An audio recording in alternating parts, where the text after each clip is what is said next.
मालिका आणि चित्रपटांमधून घराघरात पोहोचलेला अभिनेता म्हणजे शशांक केतकर. सध्या तो मुरंबा मालिकेत अक्षयच्या महत्त्वपूर्ण भूमिकेत झळकत आहे. नुकताच शशांकने आपल्या सोशल मीडियाच्या माध्यमातून त्याच्या घराचा एक खास व्हिडिओ शेअर केलाय. या व्हिडिओमध्ये शशांकच्या घरचा हॉल आणि झाडांनी सजलेली गॅलरी पाहायला मिळत आहे. हॉलमध्ये टीव्ही, टेबल, झाड, फुलांचं कार्पेट, सोफा असं मोजक्या गोष्टी दिसत आहेत. तर गॅलरीमध्ये विविध प्रकारची झाडं लावलेली आहेत. शशांकचं हे सुंदर घर पाहून त्याच्या चाहत्यांसह नेटकऱ्यांनीही भरपूर प्रतिक्रिया दिलेल्या आहेत.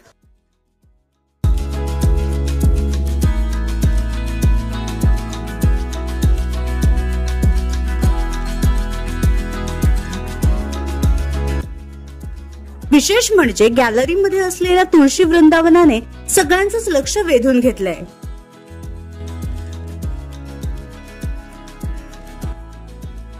तर तुम्हाला शशांक घर आवडलं का हे आम्हाला नक्की सांगा.